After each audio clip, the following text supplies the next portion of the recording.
In this video, we're going to talk through how to approach AQA English Language Paper 1, Question 1. To do that, we'll look at a couple of student responses to a set question.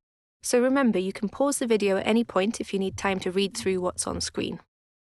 Before you start to answer the question, the best thing to do is reread or skim through the bit of the text you've been asked to focus on. A good thing to remember here is that Paper 1, Question 1 examines Assessment Objective 1. That's your ability to identify and interpret explicit and implicit information and ideas. In this case, the question deals only with explicit information. In other words, pulling out the facts that are clearly stated and definitely true. Keep that in mind as you reread the text. Once you've done that, the next step is to look carefully at the question. The question we'll be focusing on here is, reread the first part of the source from lines 1 to 6 and list 4 things Montag does in this part of the source. It's worth 4 marks, 1 for each correct piece of information given. Let's start by looking at student A's response. This answer would only get 2 out of the 4 possible marks.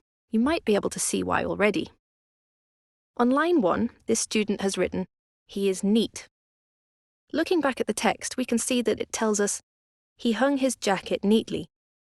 But it doesn't explicitly say that he's neat as a characteristic.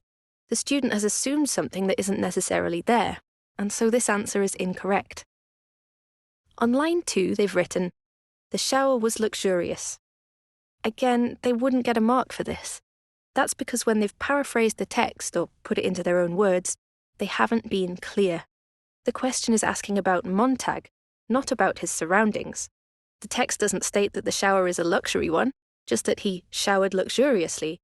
This means he was really enjoying it or making the most of it. But student A would get marks for the answers on lines 3 and 4. They've written that he hung up his helmet and he walked across the upper floor of the fire station.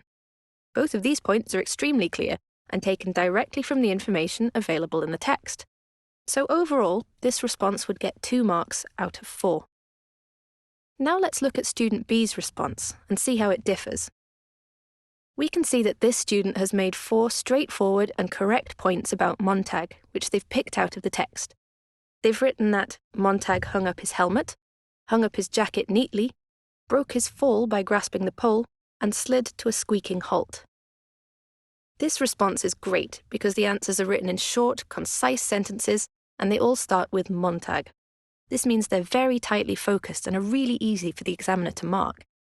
Because of that, student B would get 4 out of 4 marks for this response. Let's leave it there.